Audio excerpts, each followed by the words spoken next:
Sir नेमकं काय पत्र आपण देवेंद्रजींना दिलेलं आहे, काय सांगा? नाही, असं आहे की मला काही दिवसापूर्वी कळलं, मी मिऱ्याचा रहिवासी आहे, भूमिपुत्र आहे. आमचे जिल्हाध्यक्ष राजेश सावंत हे सुद्धा मिऱ्याचे भूमिपुत्र आहेत.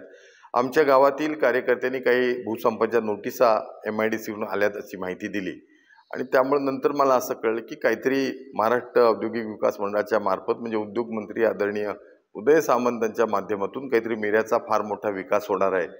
परंतु मी त्या ठिकाणी सांगू इच्छितो की भारतीय इस्पियाची कंपनी आमची देशोधडीला गेली, त्याचं भंगार विकलं गेलं, 4000 कामगार देशोधडीला गेले. तो कारखाना उभा राहण्याकरता आपण प्रयत्न केले आहेत आणि आज जर काही बंदर विकास किंवा काय पर्यटन विकास करत असेल त्याच्याकरता आम्ही ग्रामस्थ समर्थ आहोत.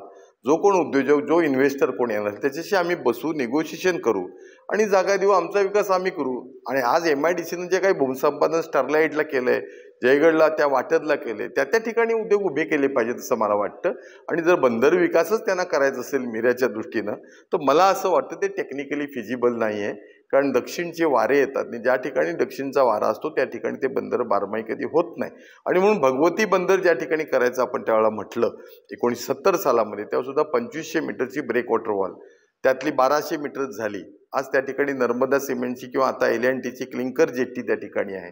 ते बंदर विकसित खरं होऊ शकतं कारण मूळ नियोजनामध्ये मिरकरवाडा बंदर नव्हतं, मूळ नियोजनात भगवती बंदरच होतं आणि नंतर मग त्याच्या शेजारी मिरकरवाडा बंदर आलं.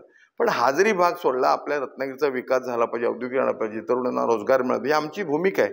मोदी सरकारचा अजेंडा आहे किंवा एकनाथ शिंदे साहेबांचा अजेंडा आहे, देवेंद्रजीचा अजेंडा आहे. त्यामुळे आमचा काही विरोध नाही. पण ह्यातला हेतू उदय सामंत साहेबांचा काही चांगला आहे असं मला वाटत नाही. कारण त्या गावातला आम्ही आहे, 2019ला आम्ही मतदान त्यांना केलंय. त्यामुळं सहयोगी पक्ष, मित्र पक्ष, सरकार म्हणून एकत्र बसून हे सगळं करण्यापूर्वी चर्चा करणं मला वाटतं हे नीट योग्य ठरलं असं मला वाटतं. आणि त्यामुळं हे असे काही प्रयत्न त्यांनी करायचं मला वाटत नाही. म्हणून देवेंद्रजी आमचे नेते पत्र लिहिले की साहेब या संदर्भात आमची बैठक लावा, आम्हाला नेमकं काय ते समजून सांगा आणि विकास जर करायचा असेल त्याच्याकरता आम्ही प्रोएक्टिव्हली प्रयत्नच करतोय.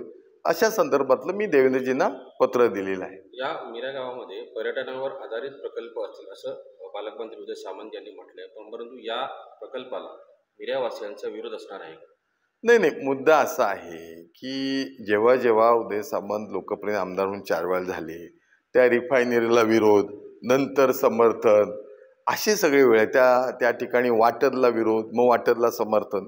त्यामुळे ह्यांचे हेतू किती शुद्ध आहेत त्याच्याबद्दल मी शासंक आहे, मी स्पष्टपणानं बोलतोय. आणि आज सरकार महायुतीचं आहे. लोक मला गावातले विचारतायत की अरे भाजपचं सरकार असताना हे परस्पर नोटिसा कशा येतात? ग्रामपंचायत म्हणून आपण चर्चा केली पाहिजे, बसलं पाहिजे. पर्यटन आम्हाला पाहिजेच आहे, त्या तिथं सागरी महामार्ग होतोय, पर्यटन खूप विकसित होणार आहे. त्याच्याकरता MIDCचं ॲक्विजिशन कशा करता, जे काय 4 पट 5 पट पैसे निगोसिएशन करू, आम्ही जनतेशी बसू, आमचे जे जमीन मालक आहेत मुंबईपासून मिऱ्यापर्यंत त्यांच्याशी बसून चर्चा करू. जंगल सफारी चांगली त्या ठिकाणी होऊ शकते, पर्यटन चांगलं विकसित होतं, हॉटेल्स चांगल्या प्रकारचे होऊ शकतात. त्याच्याकरता ॲक्विजिशनची काय आवश्यकता आहे? मला असं वाटतं हा बागुलबो आहे, मिऱ्याचे लोक आपल्या पायाशी हवेत, मग आम्ही ॲक्विजिशन रद्द करू, अशा प्रकारचं काम चाललंय. हेच वाटदमध्ये घडलंय. वाटदमध्ये सुद्धा ॲक्विजिशन करायचं जर होतं, नोटिसा गेल्या होत्या, तर अजूनपर्यंत का थांबला? 2 वर्षात हे उद्योगमंत्री आहेत. आणि त्यामुळं मला असं वाटतं की या संदर्भात काही नाही काहीतरी गडबड आहे.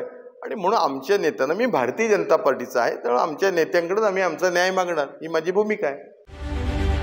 रत्नागिरी 24 न्यूज चॅनलला आताच सबस्क्राईब करा आणि शेअर करायला विसरू नका.